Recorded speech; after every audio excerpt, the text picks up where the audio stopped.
Bienvenue au webinaire de Rose Up Association. Merci à toutes de nous avoir rejoints. Donc aujourd'hui, nous sommes avec le docteur Sarah Doshi qui va se prêter au jeu des questions-réponses. Docteur, je vous laisse vous présenter. Oui, bonjour à tous et à toutes. Sarah Doshi, je suis médecin psychiatre. Je travaille en cancérologie depuis un certain nombre d'années maintenant. Je suis responsable à Gustave Roussy de l'unité de psycho-oncologie et présidente de la Société française et francophone de psycho-oncologie. D'accord, merci. Oui, donc pour celles qui ont déjà assisté au webinaire du vendredi, habituellement, on est avec des oncologues qui répondent à vos questions concernant les traitements. Donc là, ce n'est pas ce genre de questions qu'on va répondre, c'est plutôt aux aspects psychologiques liés au contexte actuel. Je vois que les questions commencent à arriver. On en avait déjà reçu par mail avant, en préparation du webinaire. Donc, je vous propose de commencer peut-être par celle-ci. Alors, on avait... excusez-moi, je vais couper la semaine. On avait Gabriel qui nous demandait, qui nous disait ma consultation de suivi a été reportée sans qu'on me donne une date ultérieure. Je ne dis rien parce qu'il y a évidemment plus grave, mais en fait, je suis très, très en colère. J'ai l'impression d'être la dernière roue du carrosse hospitalier. Et ça, c'est quelque chose qu'on entend souvent. Les patientes ont l'impression d'être un peu mises à l'écart pendant cette période-là. Alors, ce qu'on peut essayer de répondre à Gabriel, c'est probablement, ça s'ancre dans le fait que cette histoire de crise de coronavirus est quelque chose qui concerne le collectif et que les décisions qui vous sont envoyées en tant que patient sont des décisions qui vous concernent en tant qu'individu.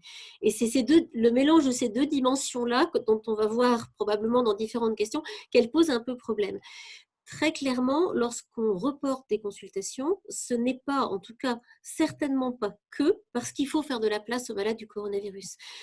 Surtout en matière de cancérologie, lorsque des reports se font, c'est parce qu'on considère que le risque encouru par un patient à avoir son traitement est supérieur au risque de ne pas l'avoir et au contraire de respecter les mesures d'éviction. Et donc la bonne perception est simplement de se rappeler que ce qui vous est dit en tant qu'individu, c'est le choix de votre oncologue référent pour vous en tant qu'individu, que bien sûr que ça se met dans un contexte collectif où on dit il n'y a que des malades du coronavirus à l'hôpital, mais c'est d'abord quelque chose qui est dit pour vous, pour votre bien. Et donc on est loin d'être la dernière roue du carrosse, au contraire, on est assis dedans. Je vois qu'il y a des questions qui arrivent sur les traitements, notamment Véronique et Valérie. Donc, comme on l'a précisé en début de webinaire, le docteur Sarah Doshi est psychiatre, donc elle n'est pas en mesure de répondre à vos questions concernant vos traitements. On va avoir d'autres webinaires avec le professeur Sagachian notamment pour répondre à ces questions. Et je vous invite aussi à consulter notre site internet parce qu'on a essayé de retranscrire justement toutes les questions qui étaient abordées pendant ces webinaires qui sont souvent les mêmes. Donc n'hésitez pas à aller sur notre site internet, je pense que vous pourrez trouver de nombreuses réponses à vos questions. Et puis, Émilie, peut-être si je peux rebondir, les questions que vont poser, je pense, vos auditrices sont des questions forcément individuelles et une réponse à une question dont je n'ai que le titre, voilà, va essayer d'être le plus adéquat possible, mais peut peut-être ne pas être totalement adapté à votre situation, à vous, et il faudra m'en pardonner, c'est l'exercice qui veut ça. Oui, c'est toujours un peu compliqué de répondre précisément à une question. Le but aussi, c'est que ça s'adresse au maximum de personnes. Donc, on essaye aussi, quand vous posez une question sur votre cas particulier, de l'élargir au plus grand nombre pour que tout le monde s'y retrouve. Donc, on parlait de cette colère, l'impression d'être un peu mise à l'écart, ou en tout cas être considéré comme un malade au rabais, peut-être pas jusque-là, mais un peu à part. Mais à l'inverse, il y a aussi certains malades qui ne se sentent pas légitimes par rapport à des personnes qui seraient infectées par le Covid. Elles ont pas envie de déranger et du coup, elles ne vont pas à l'hôpital pour consulter. Alors, qu'est-ce qu'on pourrait répondre à ces personnes-là? Alors, surtout ne faites pas ça, c'est-à-dire surtout ne prenez pas de décision vous concernant et concernant votre santé en vous basant sur un contexte global et notamment la médiation, l'ambiance très médiatique, la médiatisation autour de cette crise. Dans les hôpitaux, il y a des services qui s'occupent des patients atteints de Covid. Il y a des services qui s'occupent de patients, effectivement, qui peuvent venir un peu plus tard. Il y a des maladies sur lesquelles on a besoin d'un avis, mais si ce n'est pas aujourd'hui, ce sera dans 6 mois. Et puis, il y a des services comme ceux qui traitent des patients d'oncologie qui doivent continuer à tourner et les patients doivent continuer à avoir leurs soins. Donc, que votre oncologue vous dise il serait préférable de démarrer la chimio dans X semaines, c'est une chose. Que vous vous disiez, vous, je n'ai pas ma place parce que tous les soignants sont débordés et s'occupent du Covid, ce serait erroné. Il y a des services totalement débordés aujourd'hui qui sont les services de réanimation de maladies infectieuses et d'accueil. Et encore là, en tout cas en Ile-de-France, on a l'impression que ça passe un peu. Et puis, il y a les services qui s'occupent de vous et voilà, ne confondez pas votre sort individuel, votre risque individuel avec la médiatisation collective qui présente le Covid comme l'ennemi public numéro 1. Quand vous êtes atteint de cancer, vous avez aussi un ennemi à vous qui est un ennemi privé et celui-là, il ne faut pas arrêter de le combattre. Oui, d'ailleurs, on a été alerté à ce sujet. Il y a beaucoup de médecins qui nous alertent sur le fait qu'ils ne voient pas beaucoup de malades en consultation, notamment pour des diagnostics de nouveaux cancers. Les gens restent chez eux avec leurs symptômes et ne vont pas consulter. Donc là, encore, on nous a alertés là-dessus. Donc, surtout, si vous avez le moindre symptôme, n'attendez pas pour aller consulter. Voilà. C'était le petit message à faire passer. Alors, on a une question, mais on l'avait eu aussi par mail. On avait eu la question de Carole par mail, mais je vois que je n'ai pas le prénom de la personne qui pose cette question en direct, qui dit « Depuis plusieurs jours, j'ai d'importantes difficultés pour dormir et de nombreux réveils nocturnes. Comment m'en sortir ?» Alors ça, c'est une très bonne question. Parce que notre sommeil est très rythmé par notre rythme de la journée et notre rythme de la journée en période de confinement peut être considérablement perturbé. La deuxième chose pour laquelle notre sommeil peut être perturbé, c'est par l'anxiété. Et là encore, la période est particulièrement anxiogène. Et en même temps, une fois qu'on commence à ne plus dormir, c'est un cercle vicieux qui s'enclenche parce que si on n'a pas dormi la nuit, on a envie de dormir le jour. Et en plus, quand on est un peu anxieux et qu'on ne dort pas la nuit, on rumine et ça ne fait qu'accroître l'anxiété. Donc, une fois qu'on a dit que c'est un cercle vicieux, on fait quoi ? On va essayer d'être attentif sur ces deux aspects, le rythme dictéméral d'une part et la gestion de l'anxiété de l'autre. Alors, pour pas trop me prendre de temps sur cette question, le rythme dictéméral, ça veut dire en clair que l'heure à laquelle...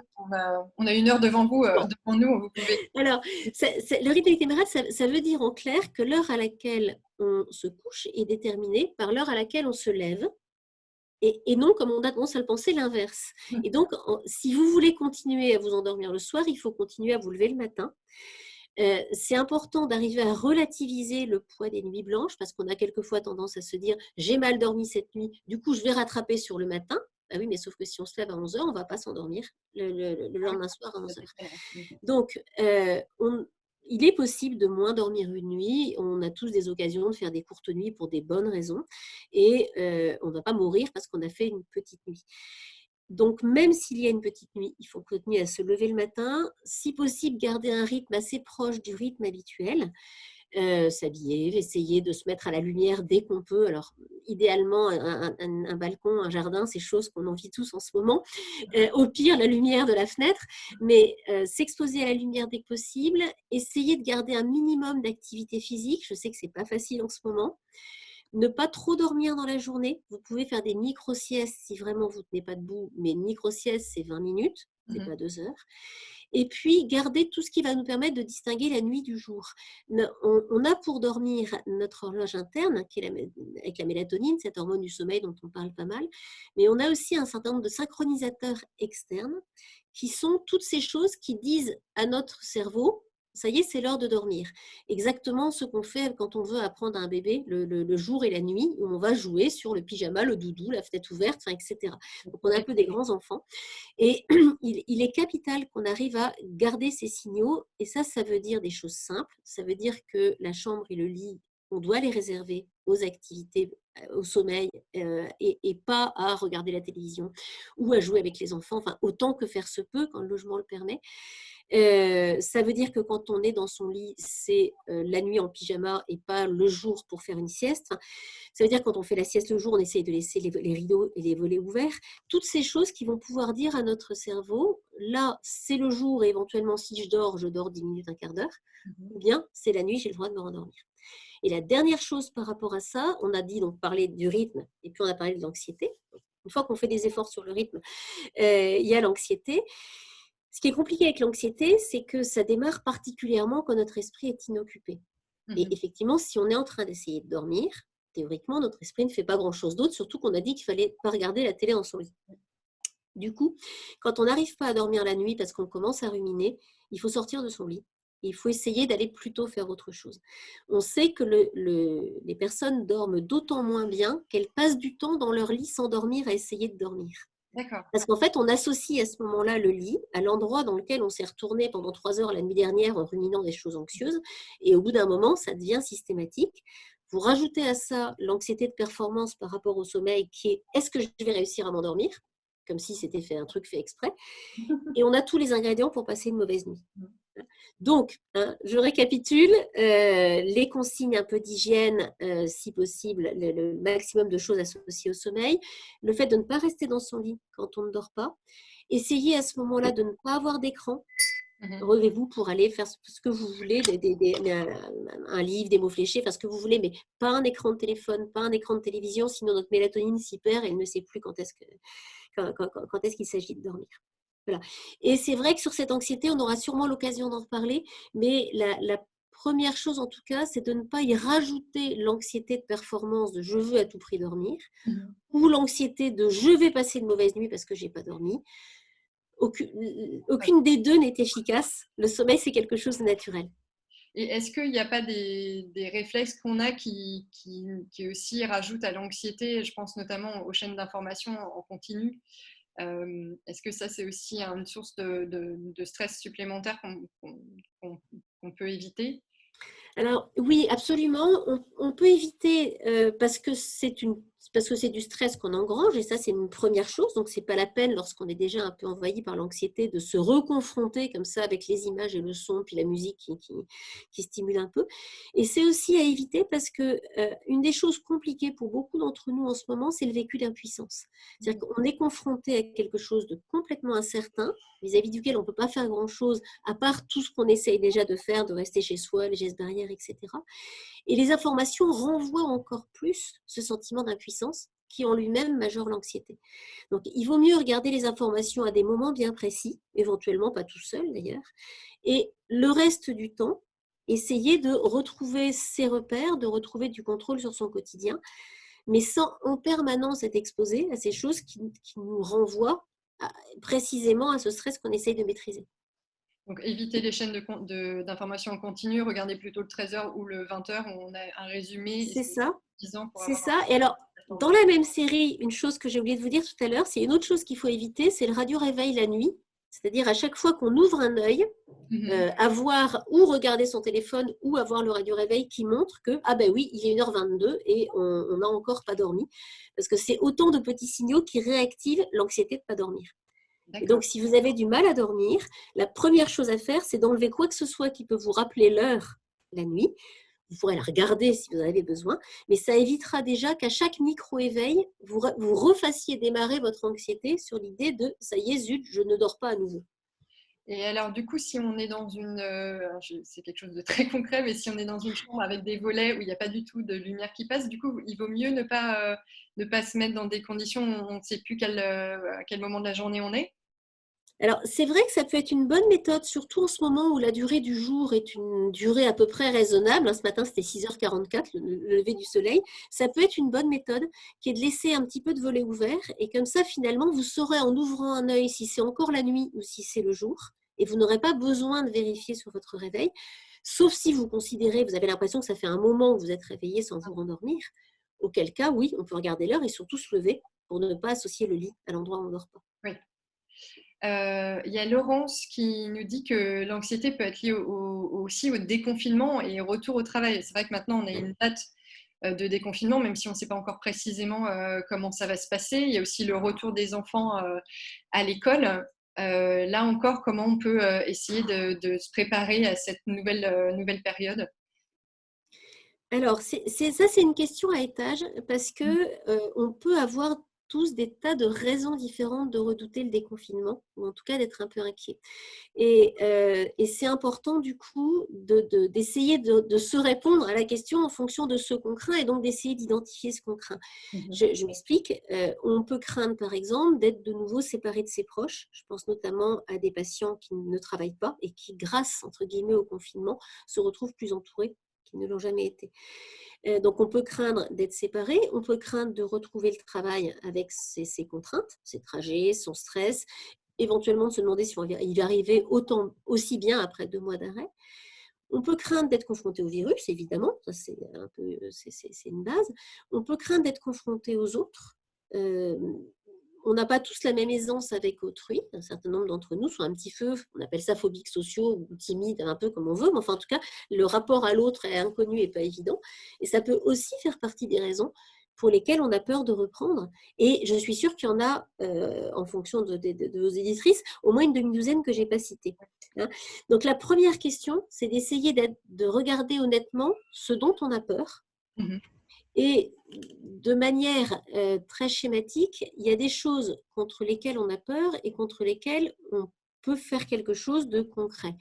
Appliquer les gestes barrières, par exemple, si on craint l'exposition au virus, trouver des moyens alternatifs d'aller travailler. Enfin, ça, on va essayer de répondre dans la réalité et ce sera plus efficace, plutôt que d'essayer à tout prix d'éviter d'y penser pour éviter la peur, de chercher des solutions aux problèmes et de dire, OK, je ne contrôlerai pas tout, mais je vais au moins faire le maximum raisonnable de ce que je peux faire.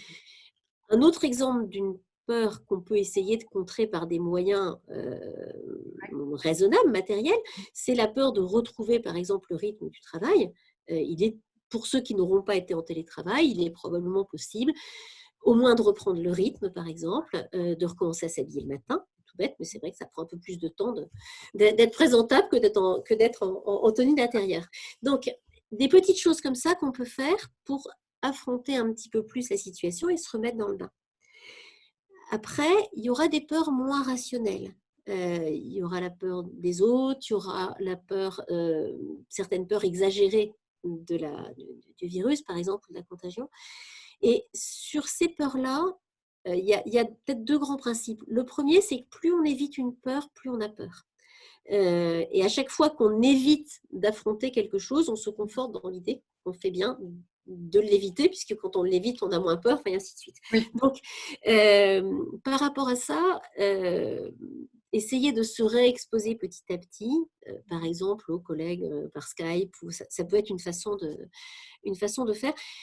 Et je crois qu'une fois qu'on a fait toutes ces choses raisonnables pour les petites peurs, il reste les anxiétés, il reste les angoisses, il reste les peurs plus pathologiques sur lesquelles vous avez aujourd'hui pléthore de lignes, alors soit de soutien psychologique, soit de soins psychiques online ou par téléphone. Et il faut vraiment y avoir recours et ne pas attendre le dernier moment. C'est pas le 11 mai que d'un seul coup, on va se dire, mais en fait, j'ose pas sortir de chez moi. C'est aujourd'hui qu'on va prendre contact avec un psychologue et vraiment, enfin, il y a une ligne nationale, il y a la plupart des unités de psycho-oncologie des hôpitaux qui sont joignables par téléphone, il y a des mairies qui en proposent. Enfin, c'est pas très compliqué, c'est probablement moins compliqué que jamais de trouver un psy par téléphone aujourd'hui. Donc, voilà. Soyez honnête avec vous-même et si vous vous rendez compte que la peur est trop forte, anticipez, il y a plein de gens dont c'est le métier de vous aider. Ok. Un peu dans le même sens, il y a Marie-Vonne qui a un cancer du poumon en phase 4, qui aimerait aller marcher, mais elle a beaucoup de mal à sortir à cause du virus, d'autant plus qu'elle n'a pas de masque. Donc là, c'est pareil, hein, c'est entre l'envie et la peur. Comment elle peut peut-être y aller par étapes? Comment elle peut...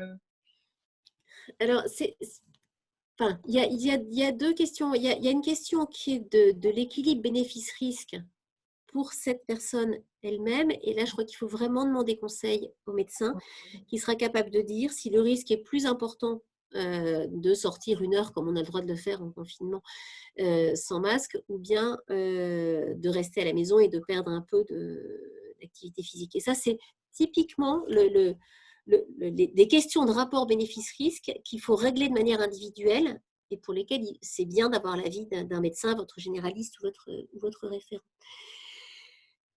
Après, il y a aussi des moyens, comment dire, il y a aussi quelquefois des solutions alternatives. On peut garder une activité physique à la maison, par exemple, et ce qui était accessible auparavant, même si ça ne l'est plus, il y a tout de même moyen d'entretenir sa forme et de ne pas de ne pas perdre son énergie. Donc, les choses ne sont pas forcément binaires non plus, même si la question du rapport bénéfice-risque, il faut y répondre dans le cas de Marie-Paul. Oui, donc là, ce n'est pas juste une question de peur, il y a aussi du rationnel derrière, donc demandez à votre oncologue. C'est ça.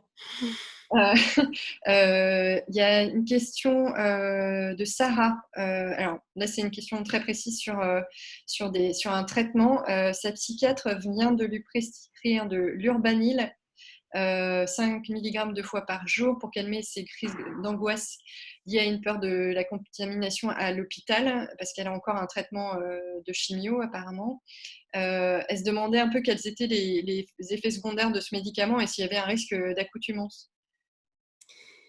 Alors, le risque d'accoutumance est variable selon les patients. Et là encore, c'est vraiment une question à discuter avec le généraliste ou le médecin psychiatre parce qu'il est plus ou moins fort en fonction des personnes. D'un point de vue général, il y a un risque d'accoutumance avec l'ensemble des médicaments tranquillisants et des benzodiazépines. Et d'une manière générale aussi, il y a un risque d'accoutumance avec tout ce qui permet d'avoir un bénéfice immédiat. Vous connaissez l'histoire de Pavlov et voilà, notre cerveau est assez sensible à tout ce qui est quelque chose, un stimulus, une récompense, et du coup j'ai envie que ça recommence. Et donc si j'ai un stimulus d'anxiété, que je prends un médicament, que l'anxiété baisse tout de suite, je vais avoir tendance plus qu'avec d'autres médicaments à développer une accoutumance et avoir envie d'en reprendre.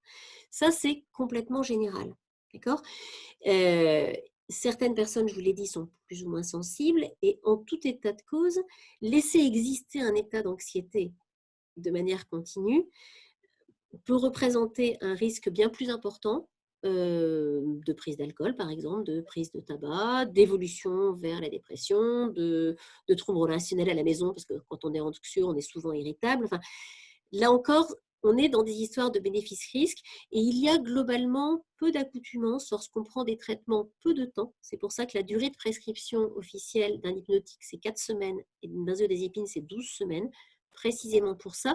Et ça vous donne une petite idée de la période pendant laquelle on peut en prendre sans risque, sachant que l'idéal, c'est d'être averti d'emblée de cette possibilité d'accoutumance plus que d'un risque et de savoir que dès qu'on n'en aura plus besoin, on va diminuer. Mais on est quand même dans des circonstances qui sont très angoissantes. Probablement dans le cas de la personne qui vous a posé la question, en rapport bénéfice-risque, il y a un risque bien plus important à être débordé d'angoisse à l'hôpital, à s'accoutumer à l'idée d'être angoissé à l'hôpital et après ça d'avoir peur d'y revenir, passer la crise. Le risque est sûrement bien plus important que celui de calmer l'angoisse avec un médicament efficace. Oui, parce qu'il ne faudrait pas que l'angoisse l'empêche d'aller à l'hôpital pour se faire soigner aussi. Ça va être une vraie question et c'est pour ça que je suis très contente de ce webinaire parce que un des gros soucis qu'on a aujourd'hui dans la communauté de psy, c'est de savoir comment nos patients vont faire avec cette sortie de confinement et cette nécessité de revenir dans les hôpitaux, sachant que ça fait des semaines qu'on nous montre à l'hôpital des hôpitaux débordés où il y a des patients de Covid-19 partout. Et que la réalité n'est pas complètement la même. Les services sont ouverts, il y a des équipes qui sont prêtes à traiter les patients atteints de cancer, qui sont là pour ça, qui ont de la place. Les circuits sont différents, les hôpitaux sont sûrs. Et voilà, il va falloir qu'on passe d'une représentation à l'autre. Hein. Bien sûr que ça va générer de l'anxiété. Et oui, l'anxiété fait partie des raisons pour lesquelles quelquefois les gens ont du mal à faire leur traitement comme il faut. En période de virus parce qu'il faut aller à l'hôpital, mais c'est vrai aussi pour les personnes qui ont peur de rentrer dans les IRM, qui quelquefois retardent leurs examens de surveillance. On sait que l'anxiété est un gros vecteur de non-adhésion aux soins ou de retard de soins. Et c'est pour ça que, voilà, là, on est à 3 semaines de la fin du confinement. C'est juste le temps qu'il faut pour, si vous vous sentez anxieux, essayer de repérer cette difficulté et de vous aider vous-même à aller mieux, de manière à pouvoir reprendre vos soins après. Mais c'est vraiment capital que cette anxiété ne freine pas la réalisation de soins qui sont considérés comme urgents. Oui. Les soins des patients atteints de cancer, lorsqu'on est en cours de traitement, ce n'est pas d'urgence type réanimation, mais ce sont des soins qui vont être autorisés, enfin, qui sont autorisés à reprendre même pendant la période de confinement parce qu'ils sont essentiels. Alors justement, il y a certains malades qui semblent plus inquiets d'être infectés par le Covid que par la progression de leur cancer. Ça, on l'explique comment? D'un point de vue général, je ne sais pas si ça l'explique pour tous les patients, mais d'un point de vue général, ça revient à cette histoire d'individuel et de collectif dont je vous parlais au début. Ce qui est difficile aujourd'hui, c'est qu'on on vit collectivement un danger, effectivement, qui est le coronavirus. Il y a du coup une dimension de collectivité probablement pas vue depuis très longtemps en France. Je veux dire, la cause réunit absolument tout le monde est au courant. Il n'y a pas beaucoup d'événements pour lesquels c'est comme ça. On nous demande tous de faire la même chose, les gestes barrières, de rester chez nous, etc. Donc, on est sur un danger collectif désigné comme tel par toute la collectivité et dont il n'est pas facile de s'extraire pour se dire, mais en fait, pour moi, ce qui me concerne le plus, c'est mon danger individuel. Et c'est un peu ce qu'on disait tout à l'heure. Le problème des patients atteints de cancer, et notamment ceux qui sont en cours de traitement, c'est que probablement leur danger individuel est supérieur au danger collectif qui est en train de vivre le groupe, ou en tout cas qu'il est bien existant à côté et qu'il faut vraiment gérer les deux. Et c'est pas forcément facile lorsqu'il y a un discours comme ça collectif et un ennemi public numéro un collectif, de se dire oui, mais moi en tant qu'individu, en fait, j'ai encore des choses à faire, j'ai encore un calendrier, j'ai encore des soins et il faut que je leur fasse une place. Mmh. Mais c'est pas facile parce qu'il y a des injonctions contradictoires par rapport à ça. C'est exactement ce dont on parlait, c'est que habituellement l'hôpital, c'est un endroit où on va pour se soigner. Là, on dit d'y aller au minimum pour se protéger nous-mêmes.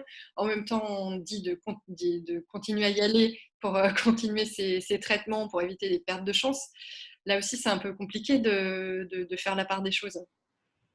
Mais je pense qu'en fait, il faut aller chercher les informations collectives là où elles sont et les informations individuelles là où elles sont. Ce que je veux dire par là, c'est que savoir si vous devez ou pas aller à l'hôpital pour prendre votre traitement, c'est une information individuelle dont il faut chercher la réponse, pas à la télé qui dit restez chez vous, mais chez votre oncologue qui va vous dire venez à l'hôpital. Et c'est aussi simple que ça. Sauf que c'est pas forcément, c'est pas facile si on met toutes les informations sur le même plan. Voir si on donne aux informations collectives qui sont particulièrement rebattues actuellement plus de poids qu'à l'info individuelle. Et c'est tentant. C'est tentant parce que l'info individuelle, elle est donnée par un médecin. L'information collective, elle m'est donnée par ma radio, par ma voisine, par ma famille, par des gens qui me connaissent. C'est pas forcément simple d'arriver à remettre les choses à leur place. Hein.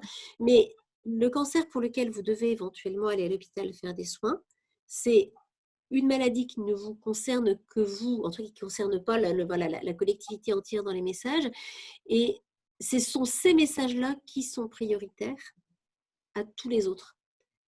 Et c'est une vraie gymnastique, en fait, d'arriver à d'un côté entendre « ne venez pas à l'hôpital, restez chez vous » et de l'autre côté « ah oui, mais moi, c'est pas pareil. Hein. » Moi, je suis un cas particulier, il faut que j'ai... Et peut-être qu'il faut qu'on arrive à tous se considérer un peu comme des VIP. Quelque part, moi j'ai besoin de ce traitement-là. Et moi, je ne vais pas suivre le message collectif, je vais suivre le créneau qu'on m'a délivré à moi pour les traitements de mon cancer. Il y a aussi des angoisses liées au report de certains traitements ou de certains examens de suivi. On a Laetitia qui nous dit qu'elle a un gros stress lié au fait d'avoir sa mammographie de contrôle repoussée de 3 mois. Et de ne pas recevoir ses soins anti-cancer. Et elle a peur de ne pas recevoir ses soins anti-cancer si jamais elle attrape des virus. Comment gérer ça psychologiquement? Je deviens irrationnelle et j'ai l'impression de sentir des nodules partout.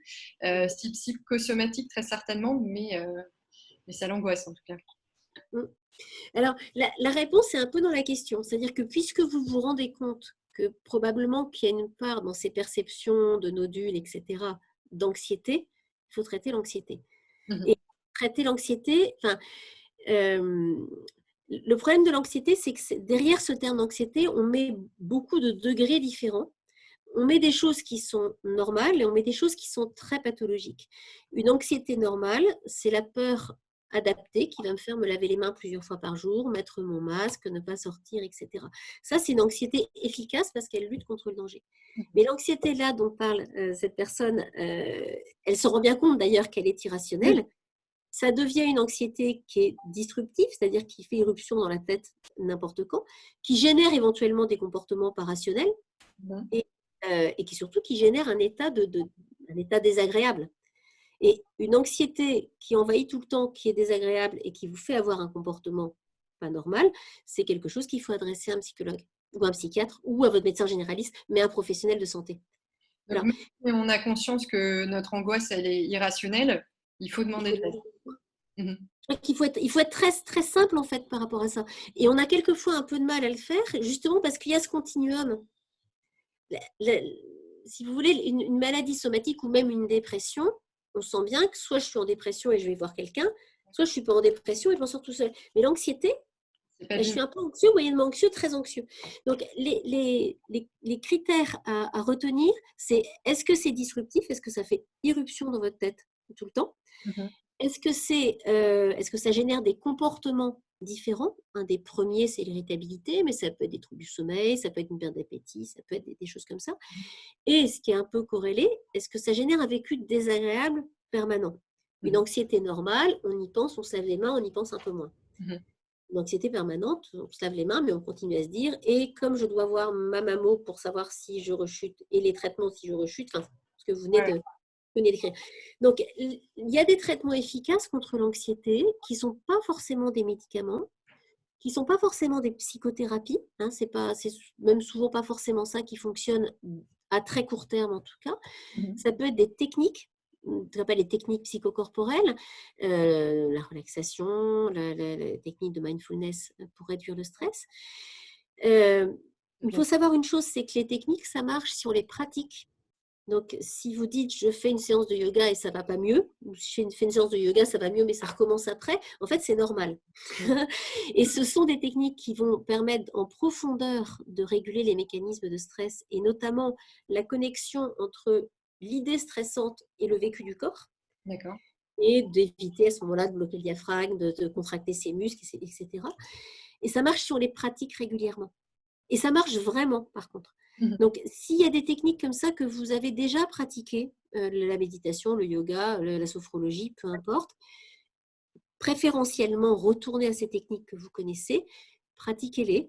En ce moment, on a plutôt le temps, donc c'est très bien. Cherchez éventuellement des supports sur Internet. Il y a plein de gens avec une générosité incroyable qui ont mis en ligne des supports souvent accessibles uniquement de manière financée pour justement avoir soit en visioconférence, soit en replay des cours et des sessions. Mais quelque part, on n'a pas plus de raison de traiter une anxiété qu'on aurait de raison de traiter une bronchite ou un autre problème somatique.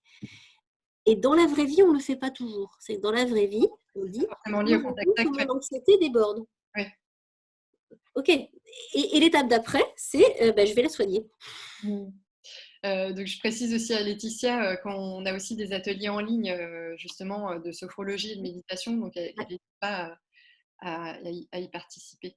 Il y a Roxane qui, donc, pour gérer ce sentiment d'impuissance, nous dit que pour se rassurer, elle passe un temps fou à désinfecter son appartement, elle surveille son compagnon dès qu'il rentre de l'extérieur.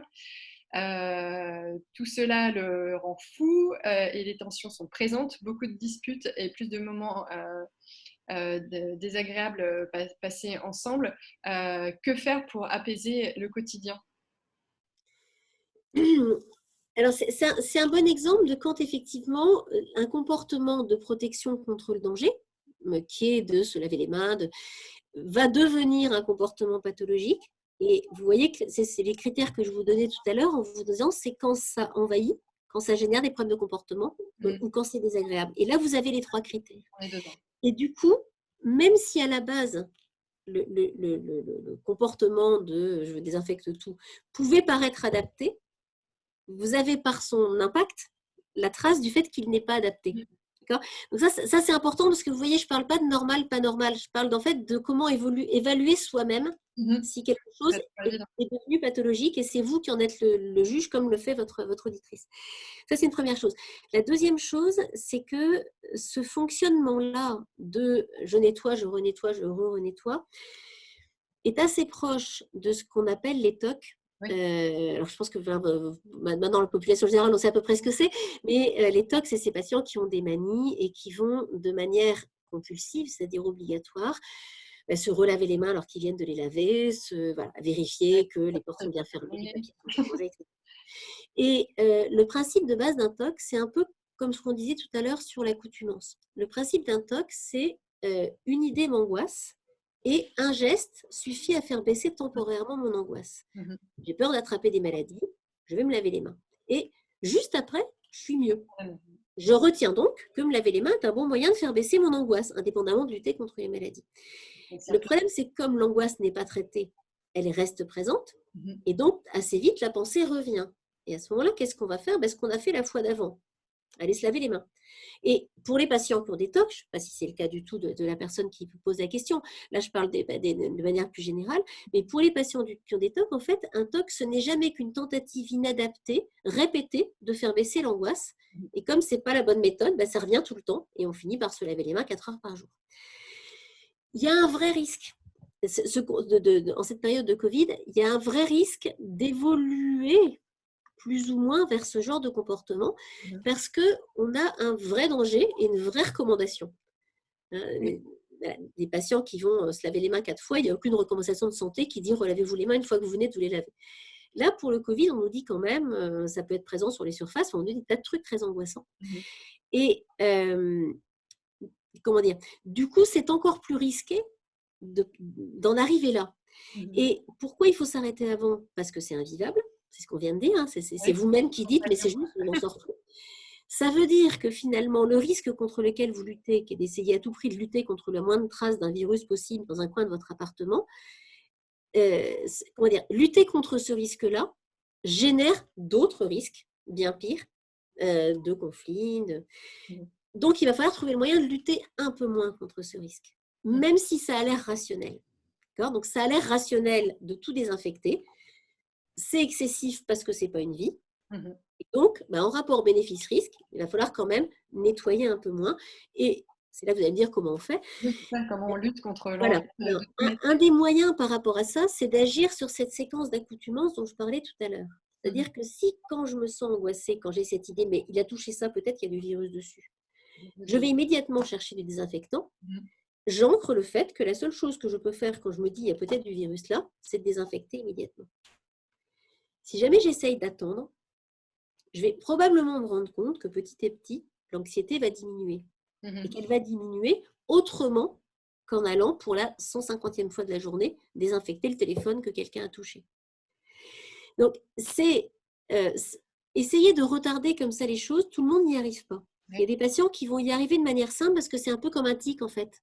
Et finalement, on ne va pas le faire et puis on va peut-être même oublier de le faire et puis on va s'être rendu compte qu'en fait, il ne s'est rien passé et puis on va avoir moins besoin de le faire et on va gérer les choses. Quelquefois, on n'y arrive pas et là, il faut consulter. Quelquefois, on se rend compte que le fait de ne pas le faire fait juste monter l'angoisse de manière insupportable. Et vraiment, c'est une raison mais largement suffisante pour en parler à votre généraliste ou à un psy. Et quelquefois, c'est des médicaments transitoirement qui font faire baisser les choses et ou une pratique de relaxation et ou d'autres choses. D'accord. Oui, il y a peut-être des petits exercices simples à faire, je ne sais pas, de respiration pendant ces moments où on a très très envie de nettoyer la surface potentiellement infectée. C'est pas forcément des médicamenteux, comme vous disiez. Tout à fait. On peut faire des respirations profondes et en compter. Au début, on va en faire 2, puis on va retarder en plus, on va faire 4, puis on va faire 10. Et puis en général, à 15, on aura oublié. et on n'aura plus envie quand ça se passe bien. Et quand ça se passe pas bien, il faut aller voir un psy. Ouais. C'est bête parce qu'en fait, c'est peut-être un message qui est important à faire passer. C'est-à-dire que tous ces troubles-là, ils sont générés par ces circonstances quand même incroyables qu'on vit, où on est à la fois vulnérabilisé par la situation. Alors, le Covid pour la population générale et pour la population qui nous écoute, en plus la maladie individuelle, et on n'a pas nos ressources habituelles. on n'a pas nos amis, on n'a pas notre sport, on n'a pas tout ce qui, voilà, tout ce qui pouvait d'habitude nous aider. Donc, il est possible que cette période déséquilibre des personnes et génère du coup des troubles qu'on n'avait pas avant. Et raison de plus pour ne pas les laisser s'installer. Ouais. Parce que si vous commencez à être obnubilé par le virus au point de laver 150 fois votre téléphone dans la journée, c'est pas avec le déconfinement que ça va s'arranger, au contraire. Donc, il est capital d'essayer d'être aidé le plus tôt possible. Les TOC, c'est vraiment des troubles qu'on sait très bien traiter et qu'on traite d'autant mieux qu'on les traite tôt, puisque le cerveau n'est pas encore trop habitué à la seule façon de faire baisser mon angoisse, c'est de renettoyer une 151e fois mon téléphone. Donc concrètement, c'est aller voir son médecin traitant ou aller voir le service d'oncopsychologie de son hôpital. Donc vous disiez, il y a des lignes d'écoute, Alors, il y a une ligne d'écoute nationale qui, à la base, était une ligne d'information sur le coronavirus, mais qui s'est très vite doublée d'une ligne d'écoute psychologique parce que souvent, c'est. On peut retrouver le numéro facilement, j'imagine, sur Internet. Oui, alors. On mettra sur notre site. Vous l'aurez sur votre site, ouais. Sur le site de la Société française et francophone de psycho-oncologie, qui est www.sffpo.fr. C'est à la base une société professionnelle, mais vous avez une page la page d'accueil est une page avec un certain nombre de sites et de conseils sur les écoutes qu'il est possible d'obtenir. Dans la plupart des hôpitaux, il y a des psys. Les psys sont joignables par téléphone en ce moment. D'accord. Mais là encore, n'attendez pas. N'attendez pas que ce soit ancré, n'attendez pas qu'il y ait des conséquences négatives sur les relations familiales, sur tout ça. Oui, c'est vrai qu'il y a aussi des peurs sur le fait de ne pas réussir à joindre son médecin. Là, je vois Véronique qui dit j'ai peur que mon oncologue soit trop débordé en ce moment, qu'il n'ait pas eu le temps d'étudier mon dossier pour éventuellement me prescrire une IRM ou un autre examen radiologique. Voilà, elle est un peu. C'est vrai que finalement, on est dans des périodes où on demande aux gens de rester chez eux. Ils n'ont pas forcément, ils n'ont plus le contact avec leur médecin. Il y a cette peur aussi qu'on les perde de vue, tout simplement. Même question collectif et individuel. Hein, votre place individuelle pour votre équipe de soins, elle restera présente et elle reste présente malgré le coronavirus. Il y a beaucoup d'endroits où les oncos se sont mis à la consultation téléphonique, où il est possible de joindre des standards dans les hôpitaux, enfin des numéros de permanence. Ne craignez pas de perdre votre place. C'est pas parce que la radio parle toute la journée du coronavirus que vous n'êtes plus la patiente du docteur Intel dans tel hôpital. N'ayez pas cette peur. Notre espace public peut être envahi par quelque chose. Votre place à vous, votre place individuelle de patiente, elle est conservée. Il y a des équipes à l'hôpital qui ne s'occupent pas du coronavirus, qui vous attendent et tous les soignants ne sont pas débordés, comme on le dit. Les soignants de réa, de maladies infectieuses, etc., effectivement, sont un peu sous l'eau, mais il y a tous les autres. Surtout que en général, les centres d'oncologie sont sanctuarisés, donc ils n'ont pas à gérer, à part cas particuliers de patients Covid. Donc vous êtes leur priorité, donc n'hésitez pas à les solliciter. Alors, on a Clémence, c'est un peu le même genre de question, mais alors là, autour des personnes qui l'entourent, justement. Alors, je lis la question, ça sera plus simple. Je trouve difficile de gérer que tout d'un coup, tout le monde, proche, médias, nous renvoie sans cesse à des peurs et des angoisses de mort, notamment, qui étaient jusqu'à maintenant plus intimes et personnelles. Et que je pouvais plus facilement gérer. Comment expliquer à ceux qui m'entourent que leurs inquiétudes pour moi ou même par rapport à la situation ne m'aident pas du tout et que je voudrais m'en protéger? C'est vrai que même si on essaie de se protéger soi-même en ne regardant pas les médias ou autres, il y a toujours notre entourage qui va nous renvoyer leur renvoyer leur angoisse, en fait. C'est vrai. Et en même temps, c'est probablement une marque d'affection si jamais les gens s'inquiètent pour vous, mais vous avez raison, ça peut être lourd à porter. S'il y a bien une question qui est individuelle, c'est bien celle-là, parce que ça dépend vraiment des systèmes familiaux, ça dépend vraiment des organisations. Il y a quelquefois dans les familles ceux dont le rôle est de s'inquiéter pour tout le monde, donc ils ne vont sûrement pas s'arrêter, vous savez, les grandes sœurs, les mamans en général. Les mamans, et qui ne vont sûrement pas arrêter de s'inquiéter pour vous dans ce contexte-là. Mais en général, il est possible de dire à ses proches qu'un comportement est difficile. Je crois qu'il faut s'autoriser à le faire. et pouvoir dire, écoute, je suis super contente de te parler, surtout qu'en ce moment, on n'a pas forcément beaucoup de contacts, mais je voudrais te demander une chose. On parle de tout sauf du coronavirus. Et vous verrez que dans un certain nombre de cas, ça va soulager l'autre, d'ailleurs. Et vous allez retrouver du plaisir à parler. Effectivement, moi, j'ai des patientes qui me disent, mais je préfère ne parler à personne, exactement ce que vous dit votre auditrice, je préfère ne parler à personne que d'avoir toutes les journées des gens qui me disent « Oh, mais avec ton cancer, en plus, c'est vraiment pas le moment » ou toute autre information négative comme ça. Alors, faut savoir que dans le soutien social, il y a un soutien positif et un soutien négatif. Et le soutien négatif, c'est ce que je viens de dire. C'est quelqu'un qui va ramener une mauvaise nouvelle ou qui va ramener une angoisse au moment où on voudrait qu'il dise quelque chose d'un peu supportif. Il y a des gens qui ne savent pas faire autrement. Il y a des gens qui, quand ils sont très angoissés, ne savent pas faire autrement non plus. Et la seule chose que vous pouvez faire, vous, plutôt que d'attendre que le proche idéal vous donne le soutien dont vous avez besoin, c'est dire plus facilement ce que vous voudriez. Ouais. Et c'est vraiment quelque chose qu'on ne fait pas assez. Quelquefois, on a peur de blesser ses amis. Mais dites-vous bien que les personnes qui vous appellent et qui ont envie de vous soutenir seront contentes si vous êtes contente. Donc, le fait de leur dire « je serais bien si tu fais ça », ça va plutôt les aider en général. Oui, parce que peut-être qu'elles-mêmes ne savent pas comment nous aider, donc leur donner des pistes. C'est ça. Donc plutôt exprimer ses besoins plutôt que d'aller jusqu'à couper les ponts parce qu'on sait que la personne va nous stresser avec ses mauvaises nouvelles.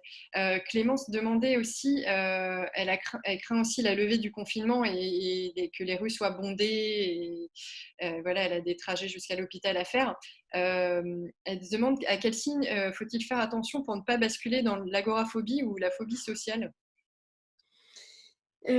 Merci beaucoup de cette question parce que c'est une des choses dont, je vous disais tout à l'heure, dont on a très peur. On a très peur d'être confronté à ça en post-confinement, notamment avec des personnes qui étaient un peu agoraphobes, mais qui luttaient contre et qui maintenant vont s'habituer à ce qu'il n'y ait personne et donc vont de nouveau avoir le problème. Le principal message, je pense, alors ça ne répond pas exactement à votre question de comment on reconnaît, mais en tout cas comment on lutte. C'est ce que je vous disais tout à l'heure, on a d'autant plus peur des choses qu'on les évite. Et donc, c'est essayer de se réhabituer.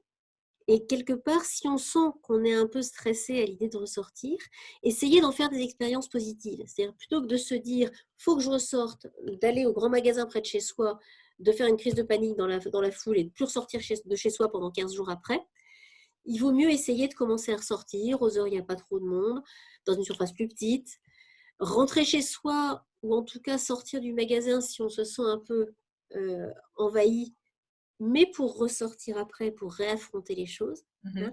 Mais c'est affronter petit à petit sa peur. Et à quoi on le reconnaît? On le reconnaît si effectivement on fait une crise d'angoisse dans ce genre d'endroit.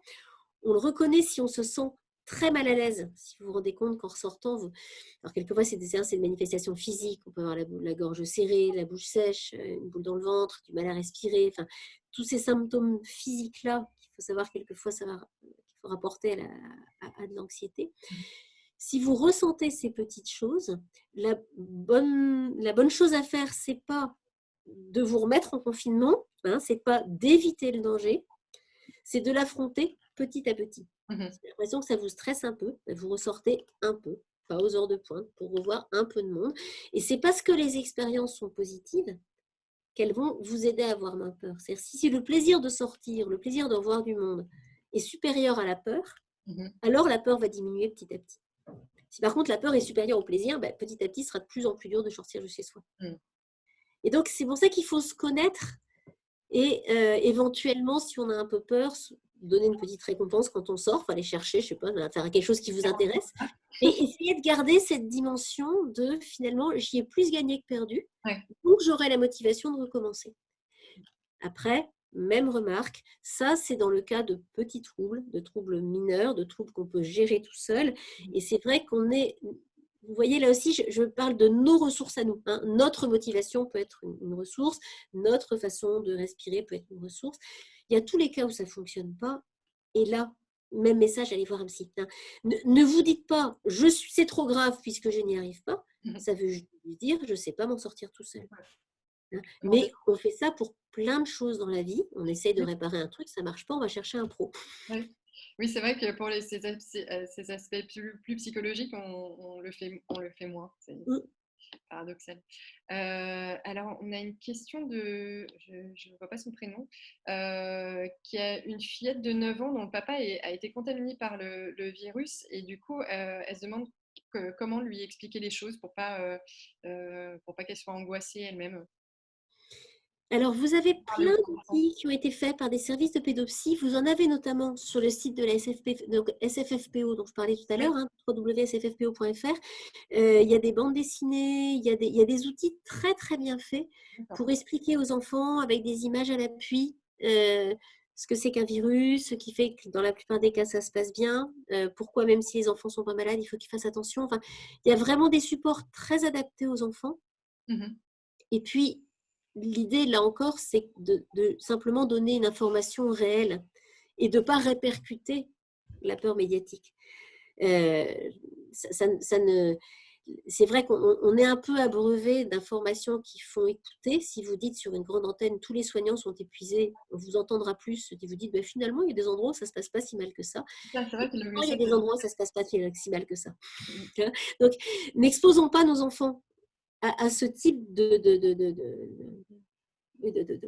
comment dire-t-on, d'abus d'informations négatives. Mais si vous donnez des informations simples sur le coronavirus, compte tenu du fait que la maladie est bénigne dans 98% des cas, si mes souvenirs sont bons, vous devez réussir à transmettre l'info de manière pas trop anxiogène. Mhm. Il y a des personnes qui sont actuellement sous traitement, je ne parle pas des traitements anti-cancer, mais pour un suivi psychologique. Est-ce que vous avez des conseils à leur donner à ces personnes-là sur l'observance de leur traitement? Oui, oui. Alors c'est pas le moment d'arrêter, ça c'est clair. Si vous avez besoin de médicaments, c'est sûrement pas en ce moment qu'il faut les arrêter. La plupart des pharmacies renouvellent les ordonnances en ce moment, même quand elles sont plus renouvelables. Sinon, il est toujours possible de joindre votre généraliste, votre psychiatre. La plupart vont faire des ordonnances de renouvellement et soit après une téléconsultation, soit parce qu'ils vous connaissent, pouvoir vous donner les moyens de renouveler votre traitement. Donc, ne l'arrêtez pas, ne l'augmentez pas tout seul, Oui.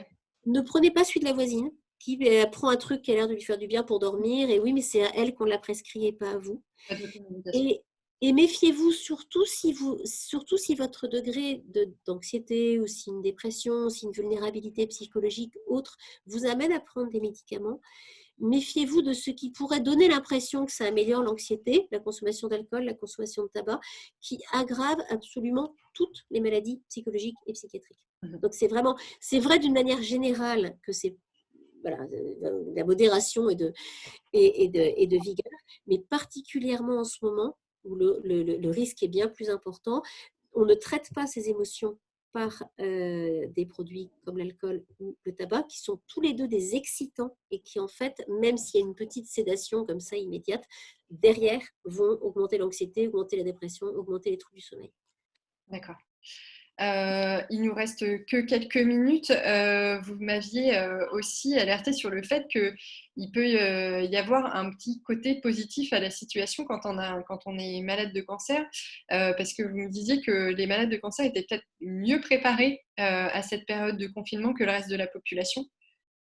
Alors oui, c'est une observation qu'on a jusqu'à présent avec un certain nombre de nos patients, c'est que finalement, ils disent eux-mêmes, mais le confinement, on sait déjà ce que c'est. L'arrêt brutal de l'activité professionnelle, en général, on a déjà vécu. Et finalement, le fait de se découvrir éventuellement malade pour les personnes qui font un Covid sévère, on a déjà expérimenté dans notre corps ce genre de symptômes. Et on a le sentiment, jusqu'ici, qu'un certain nombre de patients, finalement, seraient plutôt mieux armés que d'autres pour affronter cette peur. Et c'est intéressant aussi, peut-être, de pouvoir dire à notre entourage, qu'ils puissent dire à notre entourage comment eux-mêmes ont fait et ce qu'ils ont mobilisé eux-mêmes pour supporter ces choses-là. Mais c'est vrai que finalement, la population générale découvre quelque part l'incertitude, découvre le risque vital, découvre la contrainte, ce que malheureusement, les patients atteints de cancer vivent au jour le jour, quelquefois depuis des années. Et je pense que c'est important qu'on puisse garder un message positif. Bien sûr que ce n'est pas vrai pour tout le monde, et on l'a bien vu dans les questions qui ont été posées. Hein.